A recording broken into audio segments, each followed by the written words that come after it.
Today, I'm going to talk about how you can use going to a non-target school to make yourself a more target and standout candidate in today's job market. Non-target schools are developing to help students succeed. This is a glimpse of the Gatton Business School atrium newly reopened in 2016 after a $65 million renovation. And one of my favorite resources here at UKY, the SEAL Finance Learning Center. The SEAL Center is a trading floor simulation room used for upper-end finance classes and things like certifications. It has live stock tickers that show the performance of the market each day, and each table is equipped with two Bloomberg terminals that cost about 25 grand to manage per year. So while non-targets may not provide as many resources, they do provide quality resources. Because non-targets do tend to lack a large quantity of resources, students must develop their research and connections in an independent manner, such as connecting with experts in the field or completing internships, which makes them a more ready-to-work candidate and shows they have a passion and curiosity for their field of study. I can back this up as I've been connecting with experts in my area, one of whom I'll be job shadowing and interning with over Christmas break. In the next clip, Mitchell, a non-target student, talks about how he prepared himself for interviews with a Big Three consulting firm known as Bain. In terms of practicing your interview, the first that I started with was just going on YouTube, look at how someone's interacting with an interviewer and understanding what an actual case interview looks like. And once you've seen more of those, you kind of understand the structure, right? It starts with a prompt, you ask some clarifying questions, you dive into a framework, some math, brainstorm.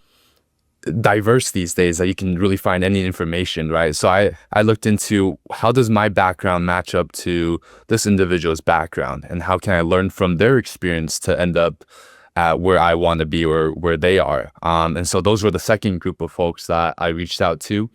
But initially, I'm a big LinkedIn guy, so I just shoot them a LinkedIn message. Sometimes you can try and guess their email, but I think LinkedIn is quite effective. For the non-target student, no isn't just a worst-case scenario. It's a daily baseline. When you come from a school that algorithms ignore, you don't just face rejection, but you live in it. But something fascinating happens after the 50th generic rejection email. The panic fades and it becomes less surprising each time. You stop basing your self-worth with a corporate outcome, and you're forced to separate your ego from personality to deliver results. Because the non-target student has already built the emotional armor of a veteran, they walk into the interview room not desperate for approval, but a quiet and battle-tested composure with an underlying pit of passion. And as time progresses, employers have begun to realize this more and more.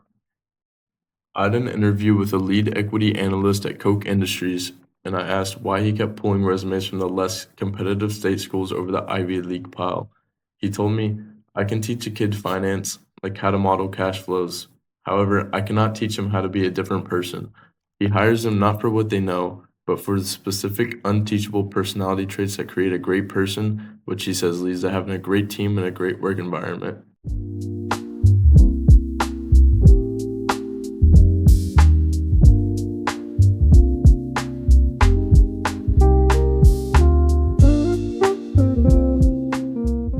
My research and looked into it. There are firms that have sponsorships, and that database is stored within the management consultant website, and I think that's something that was really interesting to me, so that I don't have to do all my research just outside of the box and be able to look through every single consulting firm that I'm interested in. So I definitely advise everyone that is going through the process to utilize that tool.